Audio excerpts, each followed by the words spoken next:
This is the official podcast of SCAD District, the student voice of SCAD.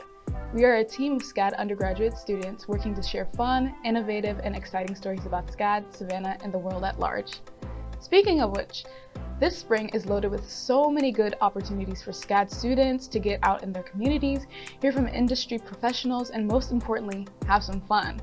The day this episode is released is actually the start of both SCAD's Family and Alumni Weekend, as well as the Sidewalk Arts Festival. For anyone who's local, there are events set up all around town, as well as all of the student and local artists in Forsyth Park. My name is Morgan, and I'm today's host.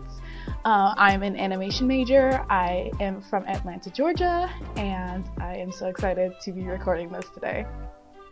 So the first topic is why we love historical period dramas so much. Pride and Prejudice, Titanic, Bridgerton. Honestly, this stumped me, but it's really interesting. Many people have compared it to the way we as humans like collecting antiques or bringing back traditions. It's a sense of nostalgia, remembering the past, homages to stories we hold dear to our hearts. However, in a way, I think it's rewriting the past for modern viewers. As Kat Eschner from the Smithsonian Magazine states, it's all about aesthetic. It's a lot of the romanticizing is from the talking, the way that they dress, the way that they used to act, and it's even glorified even more from not only today's period dramas, but actual stories created in those times. The stories created in the 1800s and 1900s always had those big fluffy dresses, top hats, canes, crowns, corsets, suit and ties, basically just a bunch of luxury. And it was also full of values held back then, such as chivalry, classism, a certain way to act and present as an upper class.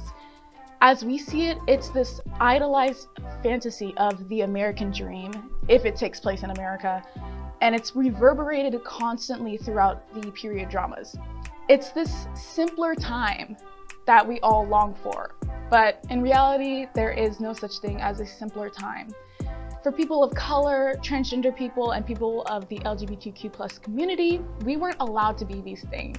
In reality, there was segregation, Jim Crow laws, oppressive forces, wars, inequality, underpaid people, slavery, the list goes on.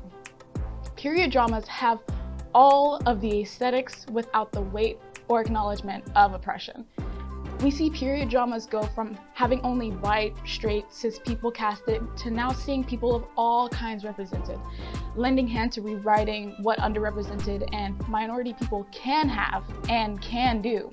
And honestly, I really like where it's going. Thank you for listening to today's podcast. To get more content like this, you can find SCAD District on Instagram or YouTube at SCAD District, as well as online at scaddistrict.com. And also, my name is Morgan Epps again. My Instagram is MOTHATM on Instagram.